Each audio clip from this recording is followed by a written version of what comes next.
Yeah, guys, I just did a bit of recording and then realised that I'd had the action like right at the end. I didn't want to spoil anything or subconsciously affect your thinking in this hand. I'm gonna start posting these just maybe like once a week, just like one hand, maybe a couple. I find this way of studying or learning just a lot better, lot more natural. I'm not a big fan of writing, as you can maybe tell from the fact that I don't really get into the hand histories section as much as I want. It's just because I prefer kind of speaking out loud, even though it's kind of terrifying. I'm not going to lie. Um, so yeah, I thought I'd just post this hand, just see how easy it is to upload, see if it gets any responses from you guys, and also just helps me trying to improve my overall thought process, which isn't the best. I've got to admit. Yeah, but yeah, so I'll just get straight into the hand rather than fanning around. Um, so we have this guy. I have like 200 hands on him. Nothing. And basically, when it happened, nothing exciting. I hadn't really looked at anything deeper. Maybe the stats afterwards would sway sway you one way, but I just wanted to know and speak about how I kind of look at these spots overall. Um, but yeah, so any 3x, obviously when he 3x's, we're assuming he's a weaker player, but that might not be true. And we call in the big blind with 10-9.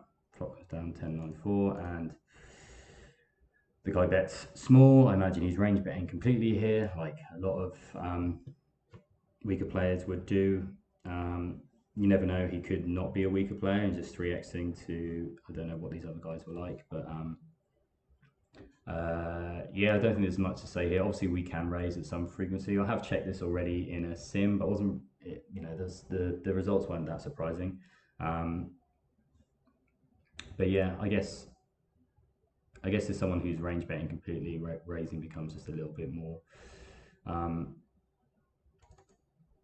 well, obviously it's opponent dependent. So if he's super aggro, you just want to be calling. But if he's somewhat a little passive, maybe you can raise for some thin value and some protection, or denial, whatever you want to call it.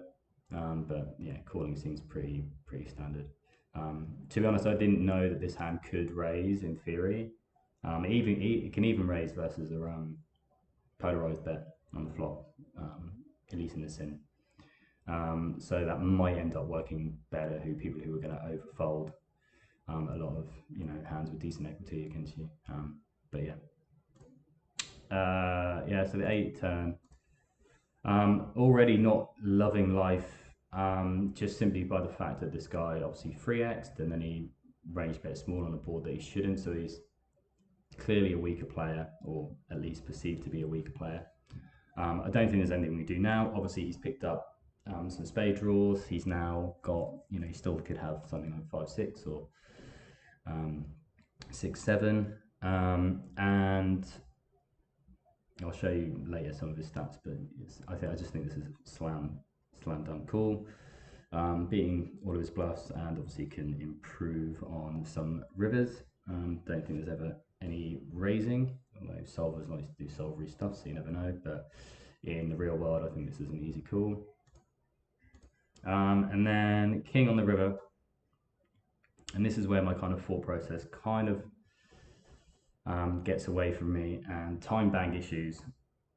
Even on PokerStars, we've got like sometimes you have some time, sometimes you have no time. It's a little bit frustrating, but yeah, we check, and he goes for 44 into 40, 41. And then this is where my thought process kind of falls apart a little bit. So I know in theory this is basically a slam dunk call, although in theory it won't have this size, it will have a jam, or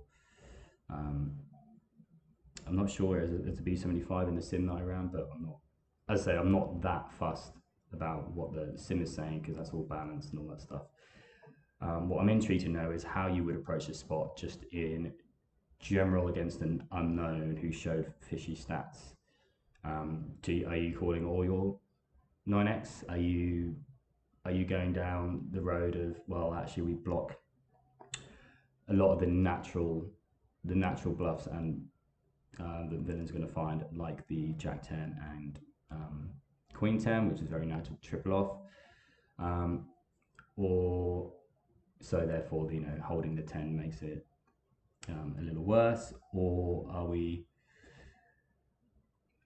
just saying, well, 9x is a slam dunk call, we're going to call this time regardless, and see. Now obviously fish using overbets, or fun players should we say,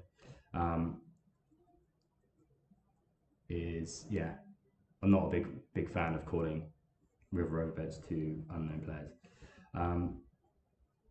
And obviously the king hits a lot of his just barrels, like king queen, which maybe he shouldn't. I don't know, I'm sure that's fine. King queen, king jack, king 10, etc. So yeah, it was a little bit confusing. I'll show you the HUD stats quickly. So this guy had 217 hands. I don't know whether we had that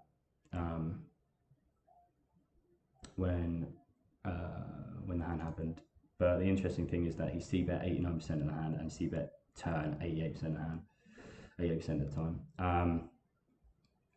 That's all. I'm not going into any more detail than that, but with that in mind, it could be fair to say that we've got a pure bluff catcher, and I think it's absolutely fine to call. 10's not great. But yeah, I wouldn't mind just knowing your thought processes and where I can improve, because I'm pretty, bluff catching rivers is not my strong point, and it's one of my weaknesses in my game, especially when put under pressure on the time bank. Yeah, this video is now 7 minutes long, so I feel that this is probably too long. But yeah, well, I'll try and cut it down, or see what you guys say. Anyway, cool, in a bit.